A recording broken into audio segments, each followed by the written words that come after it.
So about 10 days ago, I went out to the Content Marketing World Conference in Columbus. It was actually a really great event, and a lot of forward-thinking people are out there. But beautifully and oddly, I learned something about stories that I've been struggling with for years. So I've been in the story business. We tell stories, business stories, and multimedia stories, and we've been doing it for years. But you hear story out there in the marketing world, and you got to have a story and all that kind of stuff. And I've always kind of struggled with, what does that really mean in a really practical way?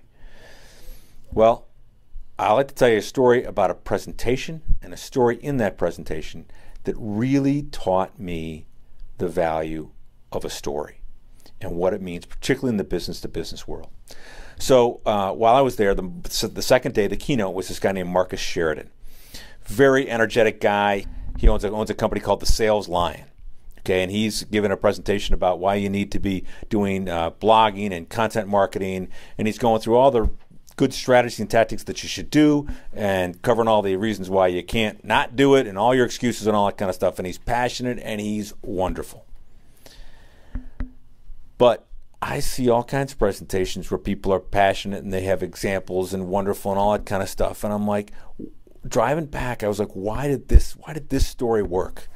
And the answer I figured out was really not that he said good things, but the story that all of what he said sat around. This guy started in a pool business in Northern Virginia years ago. And business was going bad as the economy went lousy, and he starts blogging. Doesn't know what he's doing, makes a lot of mistakes. People tells him he shouldn't. He starts blogging, and good stuff happens. Now, that's the base level story, but it was the details inside of it. This guy actually wrote a blog post about his competitors, the top 10 pool installers in Northern Virginia, and he doesn't mention himself. On the face of it, it's insane. But of course, what happens? He now, when you search for Northern Virginia pool installers, he comes up, even if you type in the competitor's name.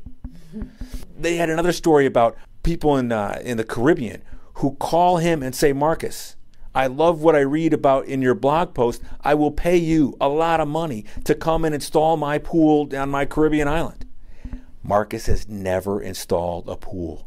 It's hilarious, but he's absolutely that much of a thought leader. And for me, the whole thing, the personal story of who this guy was. Yes, he had strategies, tactics, results, examples, numbers, all of it. But none of it made any difference without a true story that I personally believed.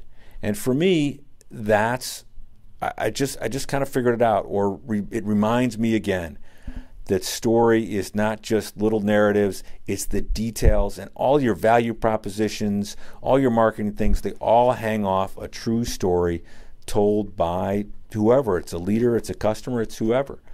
So that's my blog post for today. We're going to be making more of this, by the way. At StoryQuest, we capture and produce customer stories and thought leadership stories, and we do most of it without using traditional video.